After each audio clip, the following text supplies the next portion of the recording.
Okay, so I'm going to lead us in a really simple exercise that might seem a little bit scary at first, and this might look ridiculous while you're working on it, but it will really help you in the long run when you're doing your shading. So when you're adding the value to your faces. So first I'll just draw out my little oval shape for the face. And then at the halfway mark, we'll say this is about halfway. Close enough. That's where the eyes are going to go. Big eyeball sockets. And halfway between that and the chin is where I will put the nose. So is that halfway? No, a little bit lower. There we go. Nose. And then halfway between the nose and the chin is the middle of the mouth. So we'll say that's here. Say that. No, a little bit lower. So we got this little hill for the mouth. I'm not even going to go into that much detail. I'm just going to do little ellipses for all of it. Okay, and I'm not worried about getting things to be accurate to her face. I'm just using her as my super simple model. So I'm breaking her face down into a few areas where her highlights are, right? So you see light reflecting the most on these areas. Obviously the eyes are going to be an area of concentration for light as well, but it's not skin, so it's not what we're going to be focusing at this moment. Okay, so those are my basic areas. The hairline, I'm just going to go ahead and throw it in there right now. Looks like it's a little bit on the higher side. It's about halfway between her eye line. Let's say it's about, let's see, here's probably, so the crown of her head and the top part of her eye, I would say it's close to halfway, maybe a little bit less. So I'll just go this way. Yeah, a little bit less. Cool.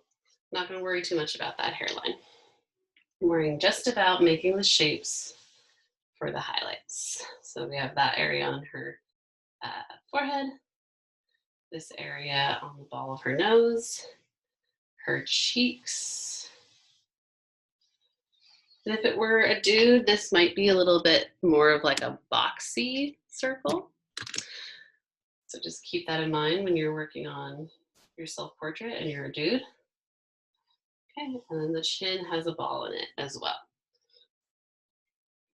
It's roughly as wide as, it's not quite as wide as the mouth. Usually it's just as wide as the face of the chin. Okay, and then we'll go ahead and put her neck in. Her neck falls in line with, I'd say, the corner of her eyes in this image. So we'll try to stay true to that. And then for the eyes, I want to make sure I do 5 across, right? Ooh, this is sort of accurate, but again, I'm not going for perfection here and just illustrating for the sake of filling in these shadows. Okay. So I will, oh, and then of course we have this long line here in the middle of the nose. And the bridge of the nose right here is dark, and dark on this side as well. That's what gives this definition. But we can also draw in a long skinny ellipse because that's the basic shape of that shadow. Okay, then I'm going to draw in just basically treating this like paint by numbers. I'm going to keep these circled areas light. I'm going to fill in with a middle range gray, right? So it's not like dark, dark, dark, dark. And it's not and it's not white. It's somewhere in between, right? I wouldn't go with a super dark gray unless your person is a person of color. Um, so I would just lean somewhere in these gray ranges. I wouldn't try to go super, super dark or super, super light. Maybe using like a B grade or a darker H grade.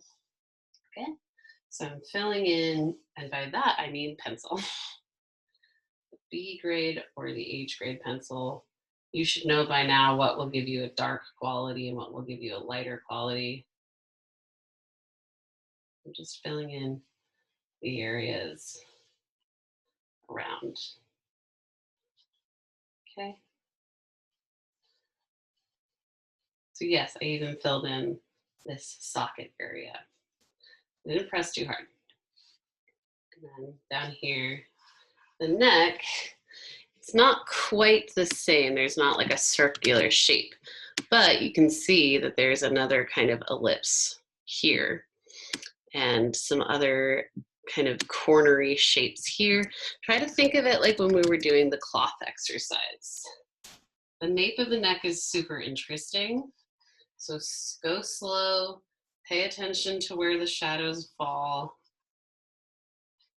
Still have my guidelines from when I was doing the chin, so that's gonna look a little funky. Okay. Then when you've done this, you can start filling in kind of the darker darks and balancing out the lights. So if I were to do that, I would want to pay attention to things like the nose and just giving the phalanges on the sides, you know, those little parenthesis shapes, but keeping that white circle white. Sorry, I'm working with charcoal, so obviously it's gonna get smudgy. But if you were working with a pencil, you would erase this. And let's just take a look at her skin a little bit more so that we can get those highlights. Okay, I see two little holes for her nostrils. They're not super far apart, not super close together either. And then the little crest, the little divot of her lip.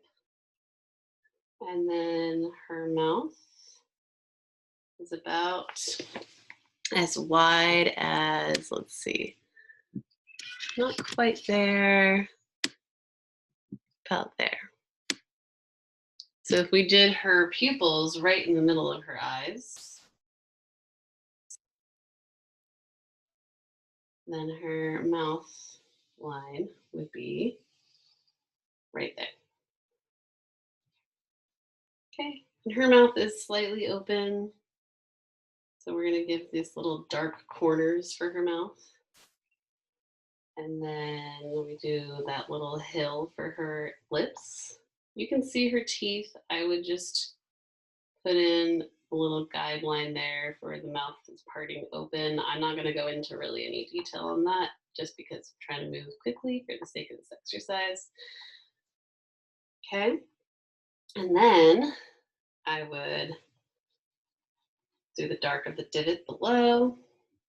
Maybe add in a little shading on the side for where her cheekbones are, a little bit more pronounced. Then I would look at the bridge of her nose and add some defining darker lines there. But be careful not to make like a line like that, just because the looser you press and the more gestural you are working, the less it's going to look like a cartoony line drawing. Right? There's that, or there's something that creates the illusion of shadow, right? Because shadow is what is defining these shapes. It's not that somebody came in and drew like a hard line on your nose and said, that's what your nose looks like. No, it's just forms. And we're creating the illusion of three-dimensional forms on two-dimensional surfaces by using shadow. Right? Shadow. This is the mid-range shadow. This is the darker shadow, and then this area stays light. That's my highlight. Okay, and then you would just keep working on that throughout this image. So there's dark parts in the corners of her eyes. There's lighter parts under her eyes, and I'll emphasize that by doing a little bit more shading underneath where the shadow or where the highlight is. And then I would emphasize that there's darkness on the eyelid. And pay attention to how thick is that darkness? Can we actually see the other little line shadow of the crest, the top of her eyelid? And then the eyebrows, they kind of march upward. And when I draw eyebrows or anything that's like short hair, I try not to just go with a line. I try to, maybe I'll draw a little guideline first. That's super, super faint, like you can't even really see that. And then I'll go in and just draw these little short bursts. So short and really close together. Just flicking my pencil across the page. Which one looks a little bit more realistic? This one or that one? Great. Okay. So that's the basics. This is how to start getting in the general impression of where your shadows and where your highlights are supposed to lie. I know this looks like silly and ridiculous, but this is something I want you guys to practice now, just so that you can draw your first rough draft. It's like the most ridiculous thing possible. Like you could even make this like really, really dark. And then your circles could be even more pronounced. But I want you guys to get down the basic shapes of the face. Like there is a roundedness to the forehead, to the cheekbones, to the chin, to the nose that needs to be focused on in order to get the result that looks like a three-dimensional face. Okay? Okay.